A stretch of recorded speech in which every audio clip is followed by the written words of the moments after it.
ఒక ఊరిలో లచ్చమ్మ, పూజ అనే అత్తాకోడళ్ళు ఉండేవాళ్ళు. లచ్చమ్మకు తినడం, పడుకోవడం మాత్రమే తెలుసు. అలాగే మతిమరుపు కూడా ఉంది. పూజకు సోకులు ఉంటే చాలు, తిండి కూడా మర్చిపోతుంది. ఇలాంటి లక్షణాలు ఉన్న అత్తాకోడళ్ళు ఏదో ఒక విషయంలో మాట అనుకుని రోజు గొడవల వరకు వెళ్ళేవాళ్ళు. ఒకరోజు అత్తాకోడళ్ళు గొడవ పడే సమయానికి కొడుకు కూడా వస్తాడు. లచ్చమ్మ తన బాధను చెప్పుకుందామని కొడుకు దగ్గరికి వెళ్తుంది. అప్పుడు లచ్చమ్మ, చూసావా, నీ ముందే నన్ను ఎన్నేసి మాటలు అంటుంటే నువ్వు చూస్తా ఊరుకుంటున్నావు. కొడుకు, చూస్తూనే ఉన్నానమ్మా, నువ్వు ఏమైనా తక్కువ? నువ్వు చేసే పని ఇంట్లో ఒకటేగా. లచ్చమ్మ, అంటే నీ ఉద్దేశం ఏంటిరా? నేను నీ పిల్లాన్ని రాచి రంపాన పెడుతున్నానా? కొడుకు, అబ్బా అమ్మా, నీ కాకి ముచ్చట్లు వినడానికి నేను ఎక్కడ కూర్చోలేదు. బయట కూరగాయలు వచ్చాయట, వెళ్ళి తీసుకో వాటినైనా సరిగా. కూరగాయల బండి దగ్గరికి వెళ్ళి లచ్చమ్మ బేరం చేస్తూ అంటుంది, ఏమమ్మా, వంకాయలు ఎలా ఇస్తున్నావు? కిలో 50 బామ్మ.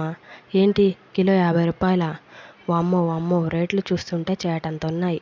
ఏం కావాలి బామ్మ నీకు? నాకా? ఇక్కడ ఉన్న కూరగాయలన్నీ 2 చొప్పున ఇవ్వు. ఆ మాటకు కూరగాయల ఆమె కరెంట్ షాక్ కొట్టినట్టు అయిపోద్ది. ఆమె అడిగిన కూరగాయలు ఇచ్చి అక్కడ నుంచి జంప్ అయిపోతుంది. లచ్చమ్మ ఆ కూరగాయలను తీసుకొని వంటగదిలోకి వెళ్తుంది. అదే సమయంలో పూజ తనకు నచ్చినవి వండుకుంటూ ఉంటుంది. అప్పుడే వంటగదిలోకి వచ్చిన లచ్చమ్మ పూజను చూసి, అమ్మో అమ్మో, నా కొంప అంతా ఈరోజే కొల్లేరు చేసేటట్లుంది, దీని పీడ ఎప్పుడు పోతుందో అంటూ గొణుగుతూ ఉంటుంది. ఆ మాటలు విన్న కోడలు, ఇప్పుడు ఏమైందని ఎందుకు అట్లా గొణుగుతున్నావు? లచ్చమ్మ, ఇంకా ఏమైందని అడుగుతున్నావా? ఇక్కడ నీ వాళ్ళకు అంతా చూస్తూనే ఉన్నా. కోడలు, కళ్ళు బాగా పట్టుకొని చూడండి, చికెన్ టిక్కా చేసుకుంటున్నా. లచ్చమ్మ, చికెన్ టు టిక్ ఏంటే కోడలు? అయ్యో, టిక్ కాదు టిక్కా, చికెన్ టిక్కా. లచ్చమ్మ, ఏం టిక్కులో ఏంటో, ఎర్రచీరలో ఉన్న డబ్బులు తీసావా? కోడలు, అవును, ఆ డబ్బులే తీసా. అయ్యో అయ్యో, అవి నా పింఛను డబ్బులే, అవి ఎందుకు తీసేవే?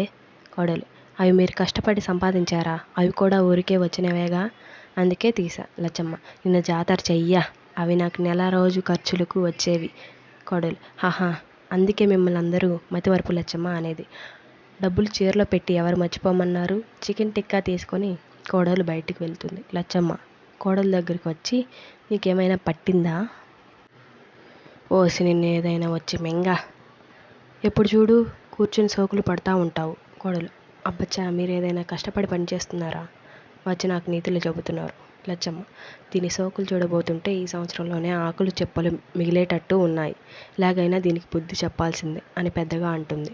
చాటుగా అది విన్న కోడలు, అమ్మ నా మతిమరుపు అత్తో, నీకిస్తా చూడు నా కాకినాడ కాజా అంటూ మనసులో అనుకుంటుంది. Thanks for watching my videos. Please subscribe my channel.